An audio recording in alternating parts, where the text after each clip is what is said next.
हरि ओम हरि ओम हरि ओम। ईश्वर के स्वरूप के विषय में योग दर्शन में जो विचार आया है और वेदांत में जो ईश्वर का स्वरूप है, उनमें हम लोग कुछ दिनों से तुलनात्मक अध्ययन कर रहे हैं। हमारे सामने प्रश्न लेकर उपस्थित है श्री संजय संयमी जी। आइए आज फिर उनके प्रश्न के ऊपर विचार करते हैं। जी। पूज्य श्री के युगल चरणों में मेरा सादर प्रणाम। स्वामी जी, आपके श्रीमुख द्वारा प्रारंभ हुई शंका समाधान की श्रृंखला में आज छठे भाग में प्रवेश करने जा रहे हैं। कल की चर्चा में योग और वेदांत के अंदर ईश्वर की सर्वज्ञता के संबंध में चर्चा की गई, जिसमें ये बात सामने आई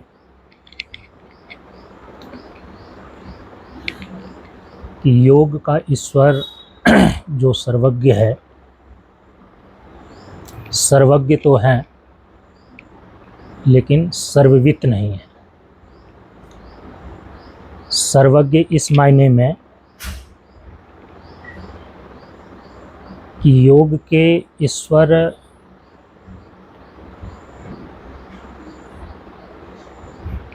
सभी पदार्थों से अलग होकर सबों के सभी प्रकार के धर्मों को विशेष रूप से जानने वाला होने के कारण से सर्वज्ञ है। लेकिन वेदांत में जो ईश्वर का स्वरूप निश्चित होता है, वह सर्वज्ञ होने के साथ साथ सर्ववित भी है। सर्ववित कहने का अभिप्राय कल ये समझ में आया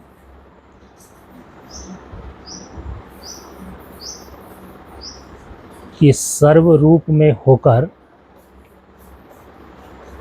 वही मैं हूँ, इस रूप से सबों को जानना सर्ववित कहलाता है। तो इस प्रकार से वेदांत का ईश्वर सर्वज्ञ होने के साथ साथ सर्ववित भी है, लेकिन योग के ईश्वर केवल सर्वज्ञ हैं, सर्ववित नहीं है।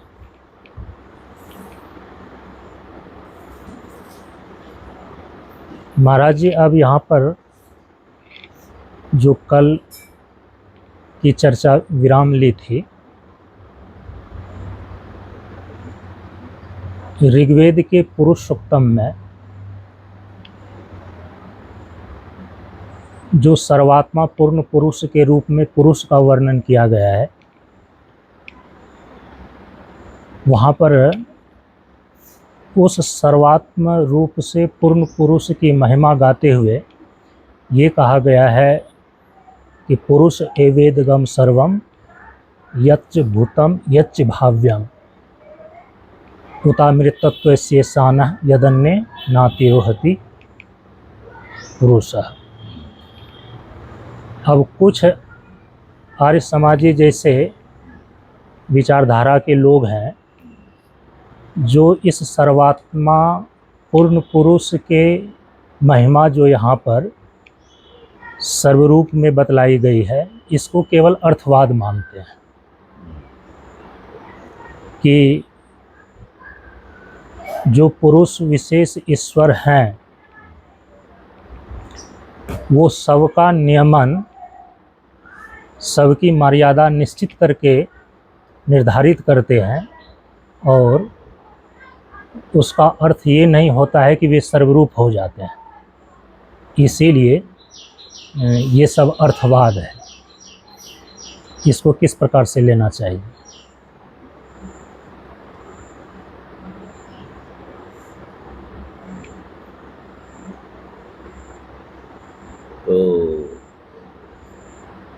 प्रश्न तो आपका बढ़िया है।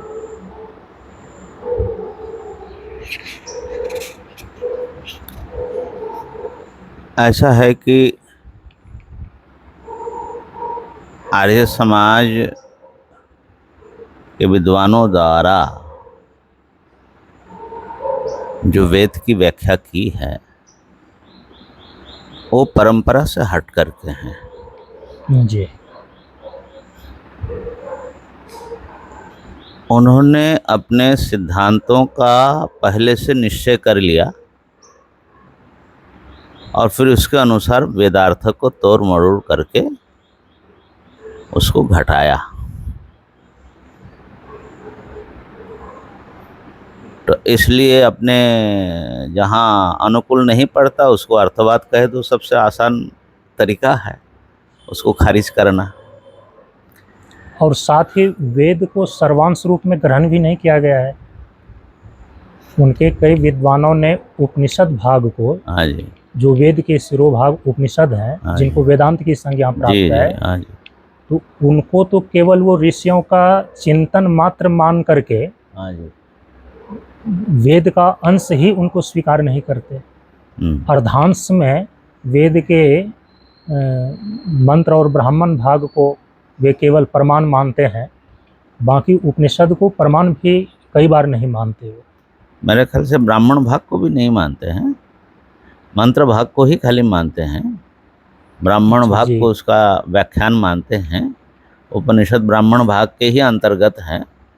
तो इस प्रकार से वेद के विषय में विविध मतांतर प्राचीन काल में रहे, आधुनिक काल में स्वामी जी के द्वारा, आर्य समाज के जो संस्थापक हैं उनके द्वारा ये सब किया गया है। तो परंपरा से एक निश्चित अर्थ हैं, उस अर्थ का निराकरण करने की आवश्यकता क्यों पड़ती है। और मैंने जैसे कहा कि जब आप पहले से सिद्धांत निश्चित करके रखेंगे तो फिर तो हर चीज उसी सारी चीजों को उसी के अनुरूप ढालने का उसी प्रयास का अनुरूप करेंगे। ढालेंगे। माने चश्मा आपने लगा लिया जो उसके अनुसार सब देखो। और अपने यहाँ वेदार्थ माने पूर्व उत्तर भाग अर्थात उपनिषद भाग और उसका, इसके ऊपर बड़े भारी जो हैं परंपरागत संप्रदाय चली आ रही है। एक पूर्व मीमांसक संप्रदाय जैमिनी सूत्र में जिसका अर्थ सुनिश्चित किया गया, और एक उत्तर मीमांसक संप्रदाय वेदांत संप्रदाय जिसमें ब्रह्मसूत्रकार ने उसके अर्थ को सुनिश्चित किया है। तो इन सब चीज़ों को भाई उड़ाने के लिए कोई उड़ा सकता है, लेकिन अर्थवाद ये जो शब्द है, ये जो कॉन्सेप्ट है, ये मीमांसकों का दिया हुआ है ना। उन्होंने वेद के मंत्रों का, वेद वाक्यों का 5 विभाग किया: विधि, निषेध, मंत्र, नामधेय और अर्थवाद। ठीक है ना। तो ये सब इन महापुरुषों का श्रम है। तो उसमें मीमांसकों का जो मुख्य अवलंबन होता है वो विधि भाग होता है। ठीक है ना। और विधि के साथ जुड़े हुए चीज़ों का विधि में माने वैदिक कर्म में उपयोग आने वाले हैं, मंत्र हैं, नाम का भी उसी ढंग से उपयोग है, अर्थवाद, विधि निषेध, यही वेदभाग मुख्य है उनका। यह है माने ये करो ये ना करो, यही धर्म का स्वरूप होता है। तो खैर उसमें मतभेद तो हो ही सकता है, लेकिन अर्थवाद भी 3 प्रकार होता है। अर्थवाद शब्द प्रायः प्रशंसा अर्थ में मानी जाती है। तो जब आप किसी की प्रशंसा करते हैं तो जरूरी है कि आप झूठे ही प्रशंसा करें, मैंने अर्थवाद को खारिज कर देना है? तो अर्थवाद तो सही भी हो सकता है ना। जी अगर मान ले थोड़ी देर के लिए कि अर्थवाद है, ये पुरुष सुक्त पूरा ही अर्थवाद है, तो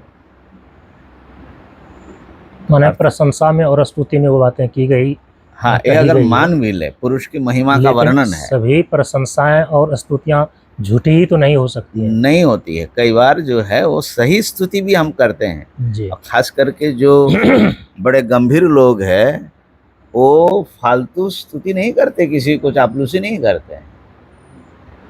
वो स्तुति भी करते तो जो उसमें विद्यमान गुण है उसको लेकर के स्तुति करते हैं, ठीक है ना।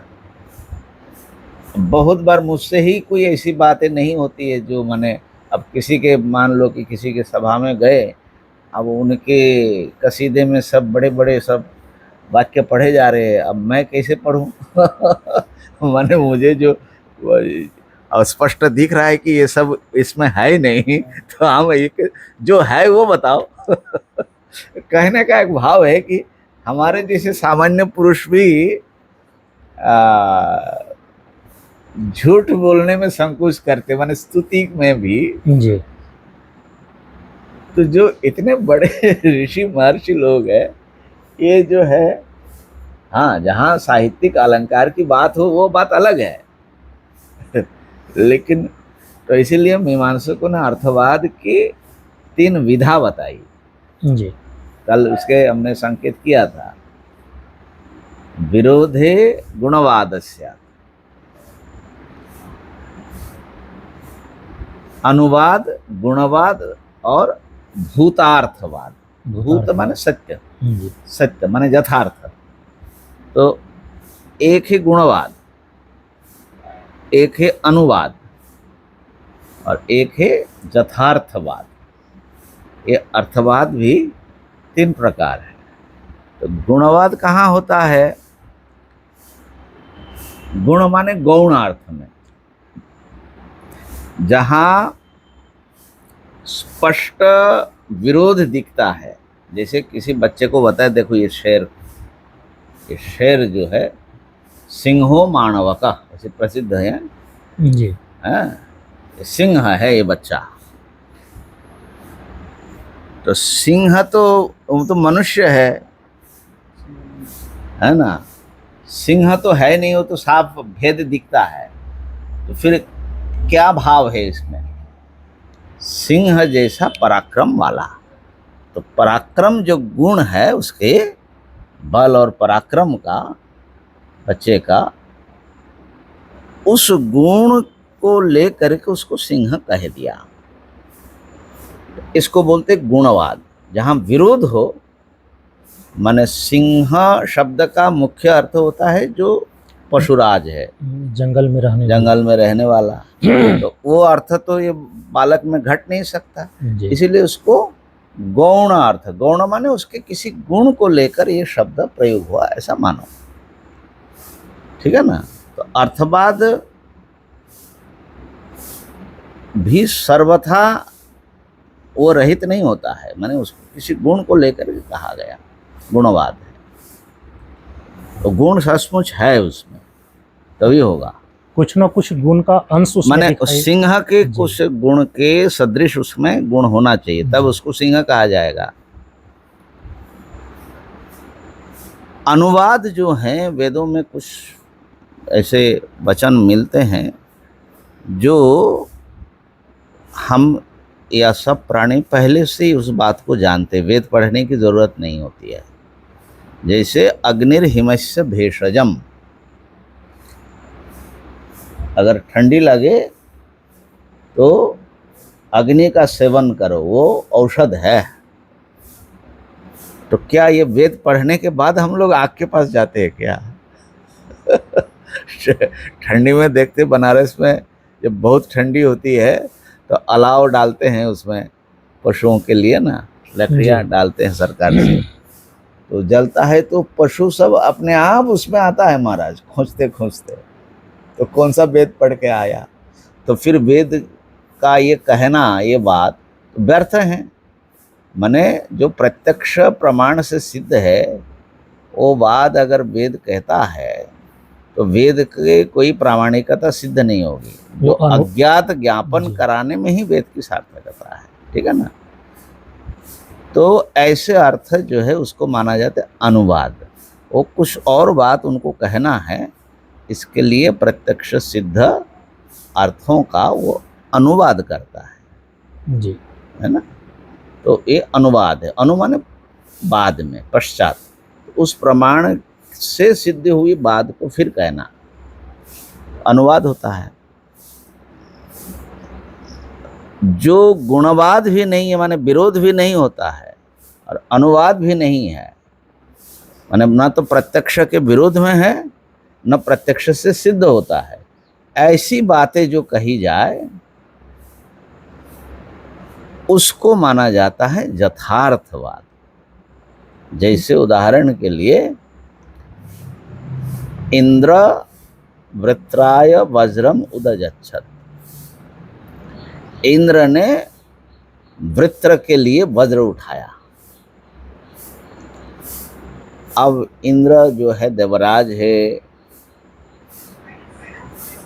उसने वृत्रासुर के मारने के लिए वज्र उठाया। ये सब तो हम देख नहीं सकते, तो हम कह नहीं सकते कि इसमें कोई विरोध हो रहा है प्रत्यक्ष का, और न ही प्रत्यक्ष से इसका समर्थन हम कर सकते हैं कि ऐसा उठाया है, हमने देखा है जी। तो जहाँ न तो समर्थन हो सकता है न विरोध, उसको यथार्थ माना जाता है। वेद के वो वचन यथार्थ है, भूतार्थवाद, भूतार्थवाद, ठीक है ना। तो उस प्रकार यहाँ पर पुरुष ही सब कुछ है। पुरुष एव इदम सर्वम यद्भूतम यच्च भाव्यम। और ये खाली पुरुष सूक्त में ही ये बात नहीं है, ऐसी बातें जो हैं भरे पड़े हैं वेदों में सर्वात्मता का वर्णन। कई श्रुतियाँ हैं इसमें। हाँ, बहुत सारी श्रुतियाँ हैं, उपनिषदों में तो है ही है। तो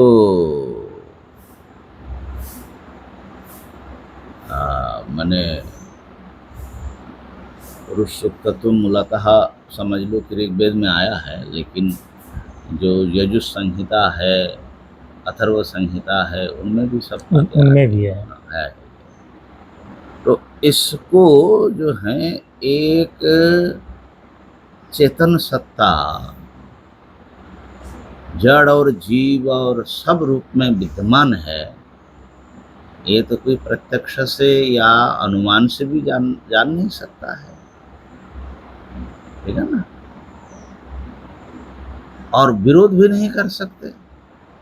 क्यों? मूल सत्ता क्या है वो तो किसी को दिखाई नहीं पड़ती है। जगत कारण जो है एक तत्व है कि अनेक तत्व है। तो इसलिए इसको अगर अर्थवाद मानते हैं तब भी इसको यथार्थ मानना चाहिए, है ना। और इनका जो त्रैतवाद है, हालांकि उनका खंडन हमको कोई ज़रूरी नहीं है, उनके मत का खंडन, इनका त्रैतवाद न्याय वैशेषिक और कर्म मीमांसक योगी ये सभी तो त्रैतवाद ही लगभग सिद्ध होते हैं सांख्य को छोड़ के। माने त्रैतवाद जो है कोई ये माने सुविचारित शब्द नहीं है त्रैत। इनका अभिप्राय है कि जगत अलग, जीव अलग और ईश्वर अलग, तीनों की भिन्न भिन्न सत्ता है, भिन्न भिन्न सत्ता और है, नित्य सत्ता है, नित्य सत्ता है, इसलिए ये त्रैतवादी हैं।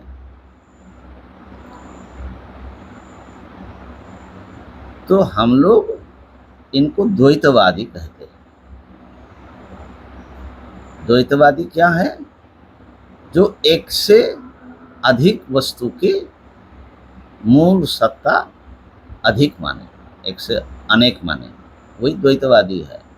तो चाहे न्यायिक हो, वैशेषिक हो, ये सब तो त्रैतवादी मानेंगे। जगत जीव ईश्वर सब अलग अलग मानते हैं, लेकिन परंपरा में उसको द्वैतवादी शब्द से उल्लेख किया है। जी। तो त्रैतवाद कहने से कोई विशिष्टता तो आती नहीं है। त्रैतवाद ये शब्द जो है हाँ, ये परंपरा से कहीं पढ़ा गया है पहले क्या है, नहीं है ना। या इन लोगों का आविष्कृत ये शब्द है? हाँ, इन्होंने अपना परिचय बनाने के लिए रखा है, लेकिन हमारे माने हिसाब से वो द्वैतवादी है। द्वैत माने एक से अधिक दो की, तो तीसरा जो होगा वो भी तो दूसरा होगा ना। जी। दूसरे की सत्ता मानने वाले। तो इसलिए खैर ये तो एक शब्द को लेकर के तो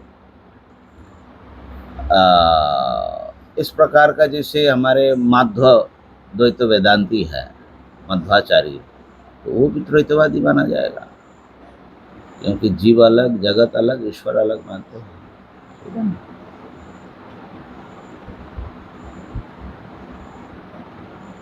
तो अब तो एक वस्तु सब रूप में आया है, लगभग विज्ञान से भी प्रामाणिक होते जा रहे हैं। एक ही मूल सत्ता सब, खैर ये तो एक अलग विचार है। तो उनके इस विचार, उनका अपना सिद्धांत हो, माने कोई बात नहीं, लेकिन उपक्रम उपसंहार आदि से जो श्रुति का अर्थ निश्चित होता है वही मान्य होता है। षड्विध लिंग होता है, ठीक है ना। तात्पर्य निर्णायक 6 लिंग होते हैं। तो उसमें एक अद्वितीय पुरुष सत्ता में ही ये समस्त जगत कारणत्व सिद्ध होता है। जो सर्वज्ञता को लेकर बात आई थी कल, उसमें एक बात बाद में मुझे याद आया जी। तो जो सर्वविद में जो बताया, उसमें इसको यूं भी समझ सकते हैं, हमारे आपके या ज्ञानियों के, महर्षियों के, जिसको भी जितना ज्ञान है उसमें सर्वज्ञ योगी भी आएंगे, ठीक है ना। जीवों के पास तो अपने ढंग से ज्ञान है जी। थोड़ा ज़्यादा, ठीक है। ये सारे ज्ञान अंततः ईश्वर के ही ज्ञान है, क्योंकि इन सब ज्ञानों का प्रकाशक, भाषक, साक्षी, ज्ञाता वही चैतन्य स्वरूप सत्ता है। बात समझ में आई? मान लीजिए कि ईश्वर में सर्वज्ञता मैंने वो अलग से सबको जानता है, माया वृत्ति से उसको भूत भविष्य वर्तमान को जानता है, लेकिन वो किसी सर्वज्ञ मुनि के भीतर उसकी आत्मा के रूप में, जो वहाँ सर्वज्ञ बैठा है उसके रूप में भी तो वो जान रहा है। तो इसलिए जिसके पास जितना ज्ञान है, कीड़े मकोड़े से लेकर के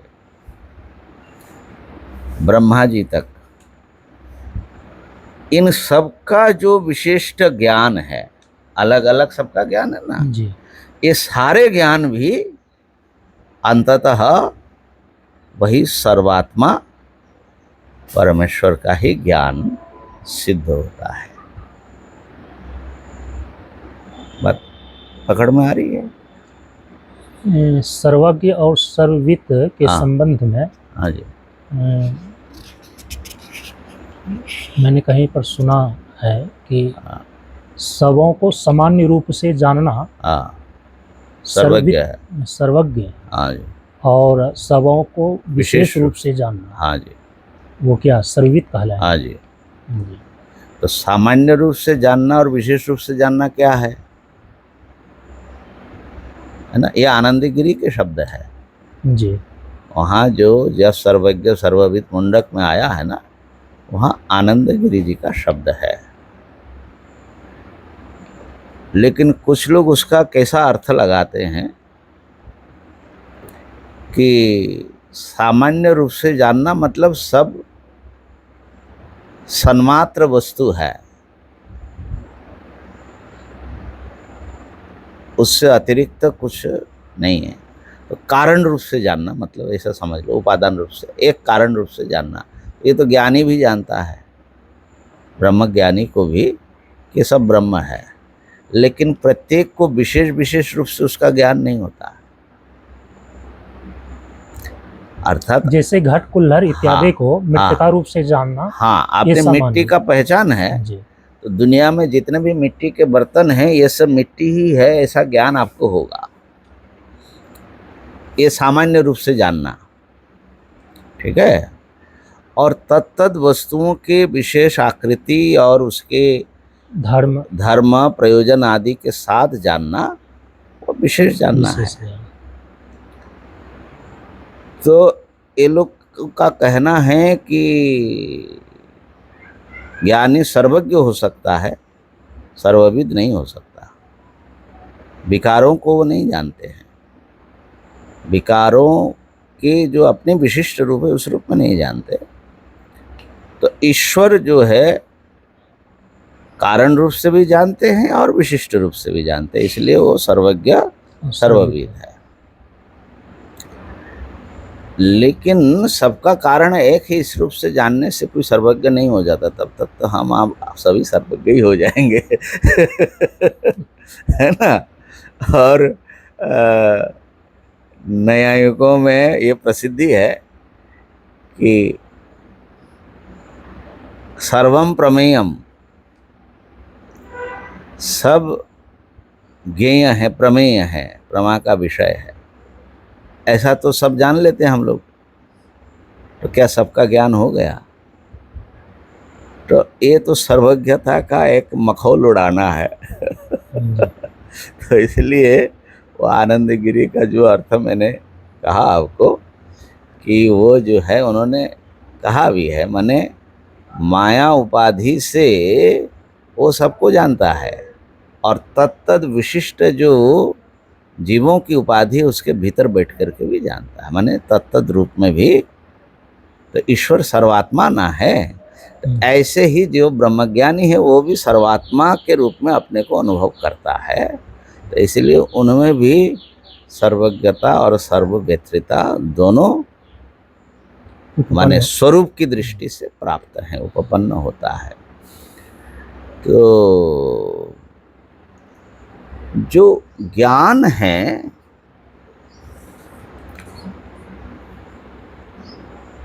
अंतकरण की जो वृत्ति है, ज्ञेय विषयक वस्तु विषयक, अंतकरण जो सत्व गुण है, सत्व है, सत्व का एक परिणाम होता है वृत्ति के रूप में ना, घटाकार पटाकार आदि। और उस वृत्ति को साक्षी आत्मा उसको प्रकाश करता है, उसको अनुभव करता है कि ऐसा हो रहा है। माने हम आपको देख रहे हैं, ये जो देखना हो रहा है इसको मुझे पता है कि मैं देख रहा हूँ, ठीक है ना। तो ससाक्षिक जो सत्व वृत्ति है उसका नाम ज्ञान है। भाष्य में आया है ये इक्षत्यधिकरण, जो 5वां अधिकरण है, इक्षतिर ना शब्दम में, वहाँ पर उन्होंने ये बताया, नहीं असाक्षिका सत्ववृत्तिर जानाति न अभिधीयते। साक्षी रहित केवल अंतकरण का परिणाम होने से उसका नाम ज्ञान नहीं होता है। अच्छा, हाँ, क्यों? अंतकरण तो जड़ है ना। घट के ऊपर आपने मिट्टी का एक प्रलेप और लगा दिया तो क्या वो ज्ञान हो जाएगा घट का? वहाँ पर चेतन की जरूरत है कि नहीं है? जी। तो अंतकरण वृत्ति वृत्ति जब साक्षी के द्वारा प्रकाशित होता है तब उसका नाम ज्ञान होता है। समझ रहे हैं?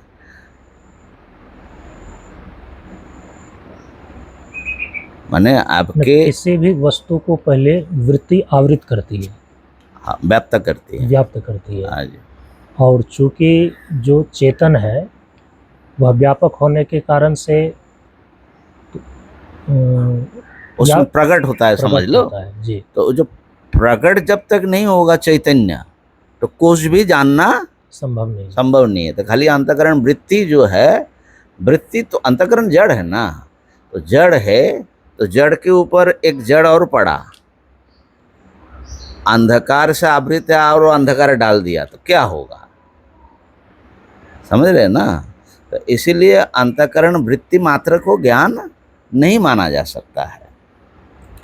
अंतःकरण वृत्ति में अभिव्यक्त चैतन्य का नाम है ज्ञान।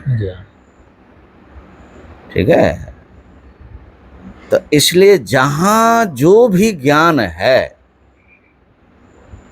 वो ज्ञान तत्तद वृत्तियों के भीतर से झांकने वाला ब्रह्म ही हुआ कि नहीं हुआ?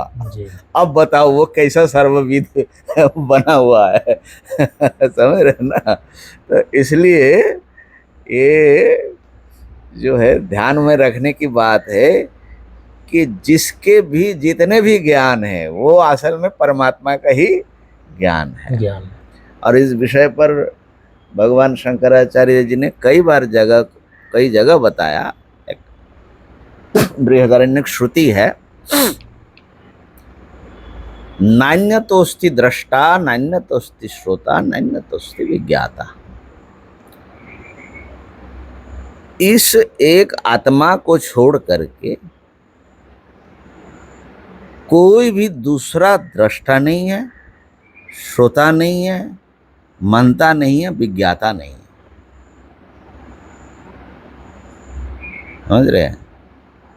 ये जो है वही याज्ञवल्क्य के साथ जो शास्त्रार्थ हो उसमें कई बार इसकी चर्चा हुई। तो इसका मतलब है कि सब शरीर मन में जहाँ पर भी जो भी कोई जान रहा है, वो कौन जान रहा है? एक ही आत्मा जान रहा है। उससे भिन्न कोई दूसरा जानने वाला इस दुनिया में नहीं है। माने दूसरी आत्मा ही नहीं है ना। व्यवहार के लिए कह दो मैं अलग आप अलग, वो अलग बात है, लेकिन वास्तविक जो स्थिति है, तो इसलिए सबका जो तथाकथित सबका जो ज्ञान है वो परमात्मा का ही ज्ञान है। इस दृष्टि से भी वो सर्वज्ञ है। और अपने जैसे अलग माया वृत्ति के द्वारा सबको व्याप्त करके जानते हैं, वो भी ठीक है। ईश्वर की सर्वज्ञता। एक ये भी बात आती है कि सर्वज्ञ का अर्थ करते सर्वश्च असौ ज्ञश्च, वो सर्वात्मक ज्ञाता है। कई जगह पर सर्वज्ञ का उपनिषद के मंत्र में जो सर्वज्ञ शब्द आया है उसका भाष्यकार ने, वो सर्व है और ज्ञा है। ज्ञा माना ज्ञाता, तो सर्वात्मक ज्ञाता है। बात वही आ गई माने। तो ये जो है सर्वज्ञता के ऊपर जो बातें थी, अब समय हो गया है, लेकिन कल जो है आपने एक प्रश्न भी इस पर कुछ आप पूछने वाले हैं क्या? जी नहीं, ये अच्छा। तो कल वो बताए थे ना कि ज्ञानी की जो सर्वज्ञता है जी, माने ज्ञानी को तो ऐसा नहीं हो सकता, ब्रह्म ज्ञानी को। ये प्रश्न, हाँ, मतलब कि प्रसिद्धि यही है कि केवल ईश्वर ही सर्वज्ञ हो सकते हैं। हाँ। और कोई पुरुष जो है या ज्ञानी व्यक्ति, वो तो सामान्य रूप से जो है कि ज्ञान हो सकता है, लेकिन सर्वज्ञ नहीं हो सकते। सभी पदार्थों को विशेष रूप से सबका ज्ञाता होना संभव नहीं है। तो वो अज्ञानी की दृष्टि में ये बात है। जो अपने को ईश्वर से भिन्न समझ रहा है और एक देहेंद्रिय के भीतर परिच्छिन्न समझ रहा है, तो उसके लिए तो सर्वज्ञ होना कैसे संभव होगा। कितना भी ज्ञान पा ले, लेकिन सारे दुनिया के हर एक वस्तु को, कई महात्मा लोग उदाहरण देते हैं कि समुद्र के भीतर कृत्रिम प्राणी है, क्या वो ब्रह्मज्ञानी को मालूम पड़ जाता है। समुद्र में, पृथ्वी के धरती के भीतर, ये सारे लोकांतरों में यही मालूम नहीं पड़ता है। तो एक महात्मा ये प्रश्न पूछते हैं कि जो ब्रह्मज्ञानी हो जाता है तो क्या उसको हवाई जहाज चलाना भी आ जाएगा? ज्ञान अगर सर्वज्ञ है वो, तो सब होना चाहिए ना।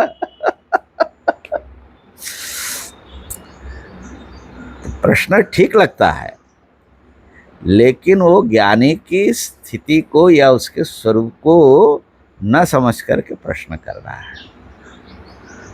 ज्ञानी अपने को केवल एक शरीर में सीमित समझ रहा है कि सब में व्याप्त जो परम सत्ता है उसको, ब्रह्म को, वो अपना स्वरूप मानता है, जानता है। खाली मानना भी नहीं है, जानता है। यहीं पर सारी बातें स्पष्ट हो जाएगी, समझ रहे हैं? तो यदि वो सर्वात्मा के रूप में अपने को अनुभव करता है, तो जहां पर जो भी ज्ञान है वो तो सब उसी का ज्ञान हुआ ना। तो फिर उसको सर्वज्ञ होने में क्या संकोच करना। और बहुत जगह पर ज्ञानी को सर्वज्ञ बताया।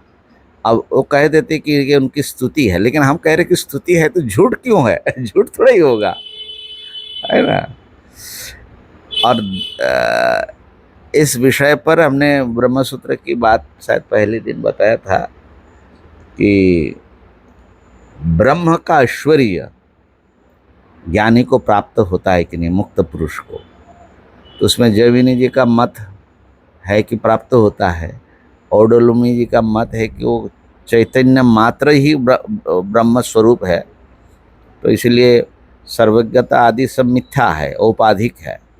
माने कोई भी धर्म तो मिथ्या ही होगा ना, तो इसलिए वो ज्ञानी को, मुक्त पुरुष को, ये इससे कोई संबंध नहीं होगा। और बादरायण जी ने कहा कि भाई एक ही साथ में वो निरुपाधिक स्वरूप में चैतन्य मात्र है और वही कल्पित उपाधि संबंध से वो जो है ऐश्वर्य वाले ईश्वर भी हैं। यूँ समझ लो कि ईश्वर अपने को निर्गुण ब्रह्म रूप में जानते हैं कि नहीं जानते हैं? जी, जानते हैं, क्योंकि उनमें तो कोई अज्ञान है नहीं। और अपने को ईश्वर रूप में भी जानते हैं कि नहीं? तो कोई विरोध तो है ही नहीं, ईश्वर में कोई विरोध नहीं है, ठीक है ना। तो ऐसे ही ज्ञानी में भी कोई विरोध नहीं है कि वो, मुक्त पुरुष में भी, कि वो अपने को एक ही साथ में निरुपाधिक रूप में और सर्व उपाधिक रूप में अपने को जाने। क्योंकि उपाधिक रूप वो वास्तविक नहीं, वो जानते हैं। वस्तुतः वो निरुपाधिक है, व्यवहार दृष्टि से वो जो है ईश्वर है। तो इस प्रकार से ये श्रुति में, सूत्र में और दक्षिणामूर्ति स्तोत्र में भी जो फल कथन आया है, उसमें तो बहुत ही स्पष्ट रूप से लिखा है। उसकी चर्चा फिर कल करते हैं, अगर आपको सुनने की इच्छा हो तो कल करेंगे उसका। गोस्वामी जी, पिछले दिन जो एक बातें स्पष्ट होने के लिए छूट गई थी। हाँ जी। चूँकि ये चर्चाएं अब हम लोगों की सोशल मीडिया के प्लेटफॉर्म पर, यूट्यूब चैनल के माध्यम से दूर देश तक जाती है, तो कुछ लोगों ने कमेंट करके पूछा, क्योंकि वहाँ पर एक जो प्रश्न छूट गया था जी, तो लोगों ने कहा कि स्वामी जी से इनका स्पष्टीकरण थोड़ा सा करवा लीजिए। पिछले दिन चर्चा में ये बातें आई थी और इसके बाद ये सारी चीज़ें सर्वज्ञता पर चली गई कि योग दर्शन के अंदर पुरुष दो प्रकार के हो गए, जीव पुरुष और ईश्वर पुरुष, हाँ जी, जीव पुरुष और ईश्वर पुरुष, चूँकि दोनों एक दूसरे से भिन्न है हाँ जी, और स्वरूपतः ही भिन्नता है, हाँ, तो इस कारण से जीव पुरुष का क्या वास्तविक स्वरूप ईश्वर पुरुष हैं।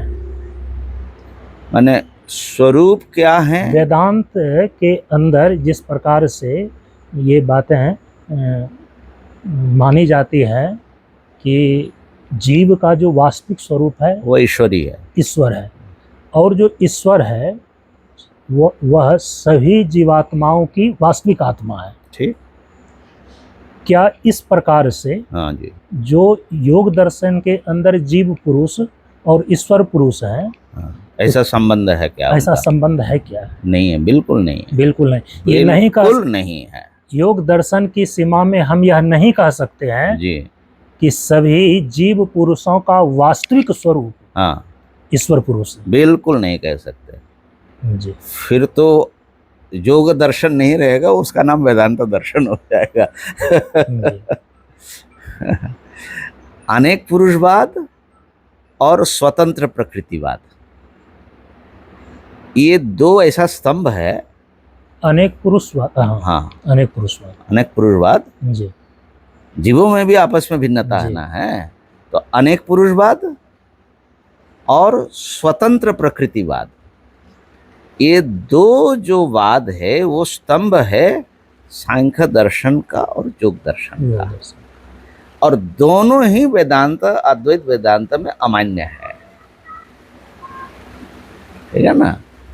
क्योंकि अभी दर्शन पक्ष को नहीं जानने वाले हाँ, और योग दर्शन के सूत्रों पर हाँ, बड़े ही दक्षता पूर्वक चर्चा कर रहे हैं। हाँ, और मैंने कई महापुरुषों से सुना है, और हर जगह सबका नाम लेना उचित भी नहीं है, नहीं तो लेना। लेकिन कई बार वो वेदांत के ही बातों को मिला जुला करके बोल देते हैं हाँ, योग दर्शन में भी कि नहीं, सभी जीवों का वास्तविक स्वरूप तो ईश्वर ही है। हाँ, लेकिन ये तो वेदांत की भाषा है, बिल्कुल ये योग का सिद्धांत तो है नहीं। नहीं। माने एक है वैदिक योग,